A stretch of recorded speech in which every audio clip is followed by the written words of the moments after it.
So when I say the word Puritans, what's the first thing that pops into your head? Probably those black hats, maybe some buckled shoes, right? The classic Thanksgiving pageant look. We think of them as this simple, super pious group just looking for a little religious freedom. But that's really just a surface level story. Today, we're going to peel all of that back and take a hard look at the incredibly complex and, yeah, often brutal world they actually created. Let's dive in. So were they pious saints trying to escape persecution? Or were they in fact brutal fanatics who ended up building a super rigid society of their own? Well, the truth, as you're about to see, isn't that simple. It's not an either or. It's really a story of deep, deep contradiction, one that actually laid the foundation for parts of America we are still living with right now. All right, so let's just lay it all out. The myth gives us this picture of a simple, godly, harmonious life. But the reality we're going to dig into today, it's messy, it's complex, it's filled with state-sanctioned violence, and it is packed with contradictions. It's a world that was built on a very specific and very, very rigid idea about how the universe works. See, to really get the Puritans, you have to understand how they saw the world. I mean, for them, everything, from the person in charge to your own family, was all just a mirror reflecting God's divine plan. And they had this one specific philosophical tool that they used to map it all out. And that brings us to this absolutely crucial idea, Ramus logic. Now, they got this from a philosopher named Petrus Ramus, and the core belief is that all relationships come in pairs, and in every single pair, one is naturally superior and the other is naturally subordinate or inferior. This wasn't just some abstract theory, you guys. This was the actual blueprint for their entire society. And this is what that blueprint looked like in practice. Ramus logic created what they called the Great Chain of Being. You see it here. God's at the top, of course. Then comes the ruler, then the husband, then the wife, then the child, and right at the bottom, the servant. Everybody had a fixed place on this ladder, and there was no moving up or down because your spot was decided by God. This hierarchy controlled every single interaction, every day. Okay, so you've got this rigid social pyramid, but what did that actually feel like on the most personal level? What was it like to be a kid growing up in this system? Well, for the Puritans, raising a child wasn't about their happiness. It was about saving their soul. And that was a very serious and often a very painful process.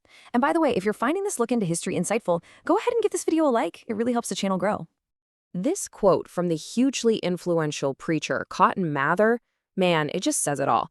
The Puritans believed that children were literally born sinful with this innate depravity. So physical pain, getting whipped, was seen as a necessary tool. You had to physically break a child's sinful will to save their immortal soul from being damned for eternity. And get this, it wasn't just your parents you had to worry about. The discipline went way beyond the family. This Massachusetts law from 1788 shows that society itself would enforce obedience. These houses of correction, what we would basically think of as jails, were explicitly used for stubborn children. So being disobedient wasn't just a family problem. It was basically a crime against God and society. So what happened if you didn't fit neatly into this perfect, orderly society? What about the poor, the orphans, the widows? In the Puritan world, being poor wasn't just bad luck. A lot of the time it was seen as a sign of a moral failing. And the charity they offered, well, it was anything but kind. They had a whole system for what they called poor relief. First, it was on the family. Laws actually required 3 generations, grandparents, parents, and kids, to support each other. But if that fell apart, the community stepped in with some pretty harsh methods. Children could be bound out, basically forced into indentured servitude. The poor could literally be auctioned off to whichever person promised to care for them for the least amount of money. And if you were considered idle, you were forced into a workhouse. And it really boils down to this, especially for poor kids. They weren't seen as individual children who needed to be cared for. They were viewed as an economic unit, either a potential source of labor to be used or a financial burden to be gotten rid of as cheaply as possible. And if you want to see just how far this went, just listen to this absolutely chilling quote from the Virginia Company back in 1620. They're talking about shipping what they call ill-disposed kids from London over to Virginia. And the justification? They said that under severe masters, these kids could be brought to goodness. This was forced transportation of children, plain and simple, all dressed up as some kind of moral mission. It's just incredible stuff. If you want more stories like this from the past, make sure you subscribe and let me know in the comments what piece of history you'd like us to tackle next. Okay, now we're getting to a story that ties all of this together, the faith, the violence, the social order, in one of the most shocking accounts from that time. This is the story of a woman named Hannah Dustan, and it forces us to look the Puritan worldview right in the eye, in its most extreme form. So let me just walk you through the brutal facts of what she went through in 1697. On March 15th, she's captured in a raid. Her newborn baby is killed right in front of her. She is then force-marched for weeks, over 100 miles. Then, on March 30th, in the middle of the night, she leads a revolt. She, her nurse, and another captive use tomahawks to kill 10 of their captors while they sleep, including 6 children. Then they scalp them and they return to Massachusetts to collect a cash bounty for those scalps. So you've got to be asking, how on earth could a woman who's supposed to be submissive and near the bottom of that social ladder do something so incredibly violent and then be celebrated as a hero for it? Well, this quote really gets to the core of how the Puritans justified it. They believed that souls had no gender. Once Hannah was taken away from Christian society, she wasn't just a wife or a mother anymore. In their eyes, she was a Puritan soul, a soldier for God. And in that spiritual role, she had the divine authority to do things that were completely forbidden to her as a woman in the physical world. So what do we make of her?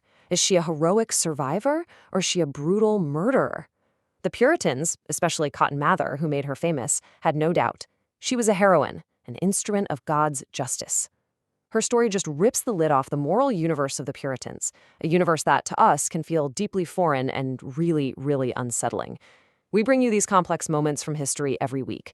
If you appreciate the journey, please give this video a like to support our channel.